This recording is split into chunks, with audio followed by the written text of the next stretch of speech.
Το θέμα είναι πολύ ενδιαφέρον για μένα. Ήταν ένα από τα θέματα που με ενδιέφερε από τον καιρό που ήμουν μικρός. Βασικά όταν για πρώτη φορά ανακάλυψα μια καρδία, σε εισαγωγικά, σε ένα βουνό. Και διερωτήθηκα τι σημαίνει μια καρδία πάνω σε ένα βουνό και ξεκίνησα να αναλύω την κατάσταση από τότε. Τελικά η καρδία πραγματικά δεν είναι καρδία. Ήταν ένα αναπολύθωμα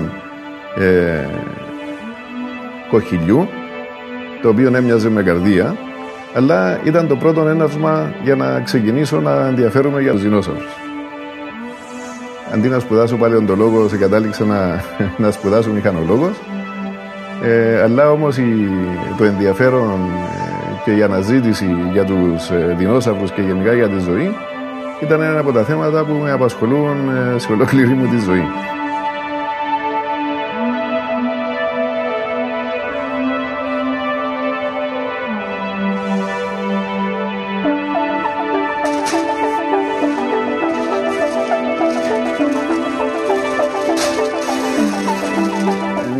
Τα σχέδια από παλαιοντολογικών άρθρων εδώ και τούτο είναι σε scale, είναι σε κλίμακα και τούτο το ίδιο. Ένα μέτρο θωρείς. Τούτα είναι τα κόκκαλα του, τούτα είναι τα κόκκαλα, το κάθε ένα από τούτα είναι τούτο. Όταν θωρείς που είναι άλλη πλευρά τώρα, θωρείς το πλάτος, το άνοιγμα, το ζάβωμα, τα πάντα. Οπότε που δαμε, όπως το πατρόν λέει, ακριβώς έτσι, προχωράς. Και πιάνεις το σίδερο, ζαώνεις το πάνω στο σχέδιο σου. Και ξέρεις ότι ήρθες σίγουρα στο size που θέλεις. Βλέπεις, χρησιμοποιώ λεπτό σίδερο.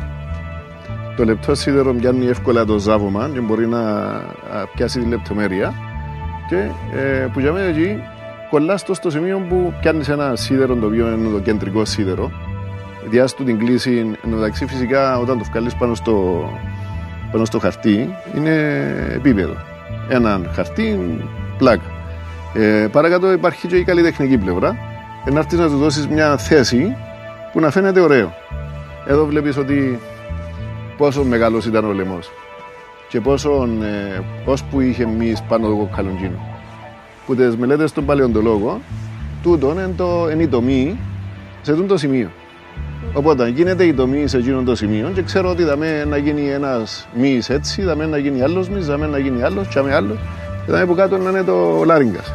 Όταν γίνει ο σιδερένιος σκελετός, τότε γίνεται επένδυση με μπετόν. Και ύστερα γίνονται όλες οι λεπτομέρειες πάνω στον μπετόν από σουβά. Οπότε τα έργα όπως γίνονται είναι σε πραγματικές διαστάσεις με έναν υλικό το οποίο μπορεί να διατηρηθεί για αρκετά χρόνια.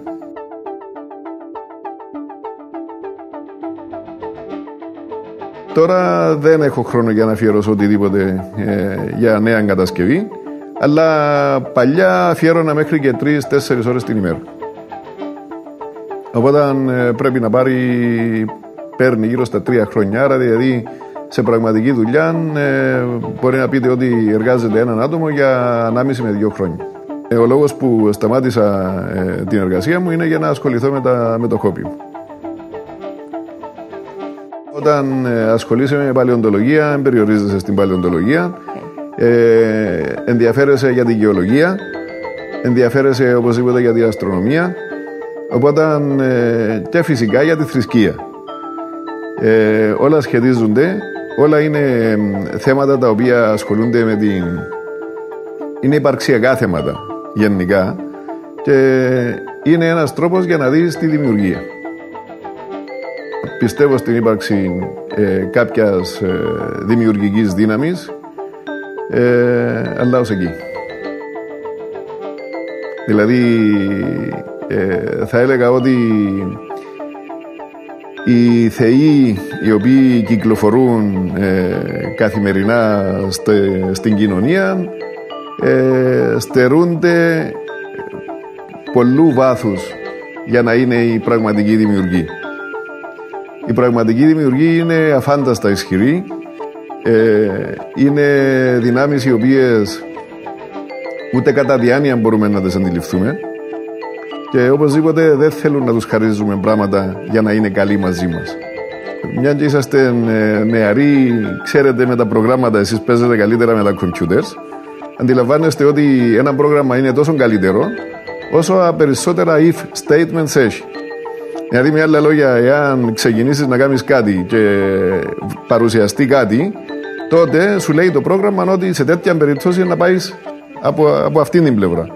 Λοιπόν, το DNA είναι ένα τέτοιο κατασκεύασμα που έχει αφάνταστα if statements μέσα.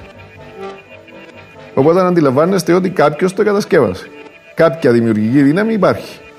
Αυτή η δημιουργική δύναμη φυσικά μπορούμε να την ονομάσουμε Θεό. Μπορούμε να την ονομάσουμε ενέργεια. Αλλά είναι μια λογική ενέργεια. Μια φάνταστη λογική.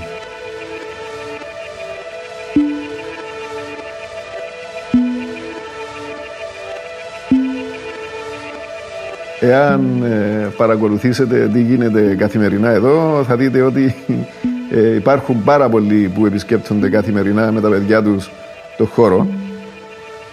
Αντιλαμβάνομαι ότι υπάρχει πολύ ενδιαφέρον για τους δεινόσαυρους, ιδίως από τα μικρά παιδιά, αλλά και από τους παππούδες, δεν μπορώ να πω, διότι το κάθε παιδί συνοδεύεται από έναν παππούν ή ένα γονιό. Να σας πω ότι πολλοί μου χτύπησαν την πόρτα και μου είπαν ότι αν δεν περάσει από εδώ το παιδί του το πρωί δεν μπορεί να πάει σχολείο. Οπωσδήποτε έχει πολύ ενδιαφέρον, ναι. Έχω όμως και ένα παράπονο από τον κόσμο.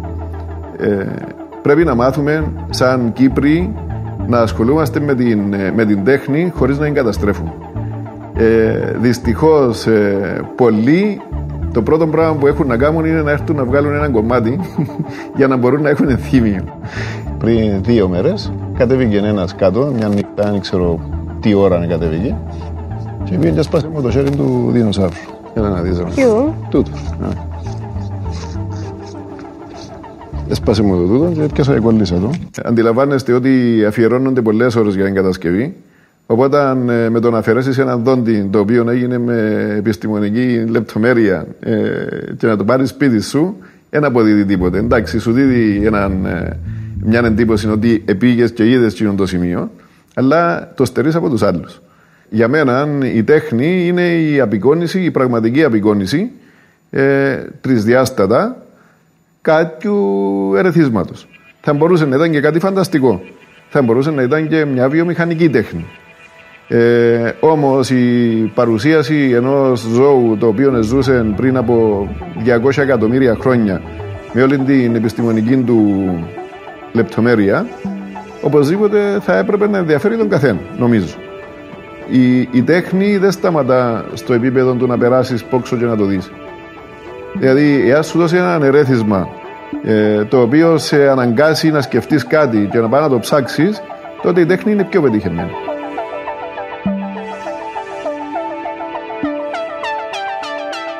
Τα άλλα έργα τα οποία βλέπετε προέρχονται από ένα στοίχημα. Κάποιος φίλος μου κάποτε μου είπε ότι καλά, αντιλαμβάνομαστε ότι κάνεις δεινόσαυρους. Και τους βλέπουμε ότι είναι ωραίοι, είναι καλοί.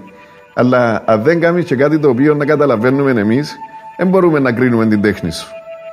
Και αυτό ήταν σωστό. Οπότε λέω εντάξει, πρέπει να κάνω και έναν άνθρωπο. Πρέπει να κάνω και μια κεφαλή. Απλώς για να τους δείξω ότι δεν είναι τυχαία που βγαίνουν οι δεινόσαυροι με εκείνες τις λεπτομέρειες και με τη λεπτομέρεια. Έχω κάνει και 2-3 άλλα έργα, τα οποία είναι.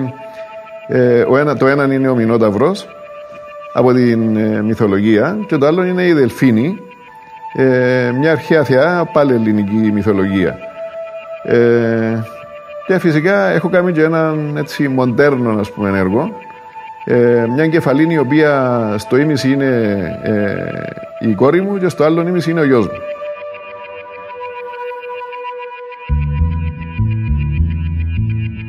Δυστυχώς οι υπεύθυνοι δεν έχουν ακόμα φτάσει στο σημείο να αντιλαμβάνονται ότι τα εκθέματα στους διάφορους χώρους τους δημόσιους μπορεί να είναι και οτιδήποτε άλλο εκτός από ένας ήρωας, μια εθνική προσφορά, ας πούμε, μια πλάκα, κάτι. Δεν έχουμε ακόμα φτάσει στο επίπεδο να ευχαριστιόμαστε από την τέχνη και ούτε έχουμε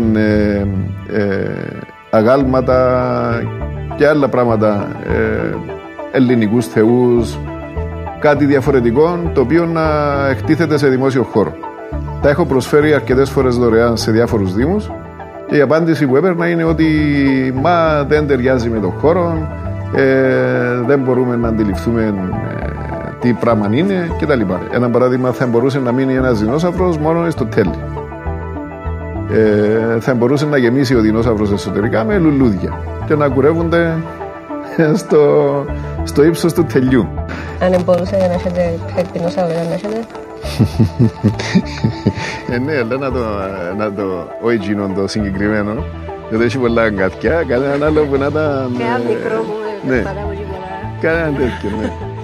Όπως τα παραμύθια.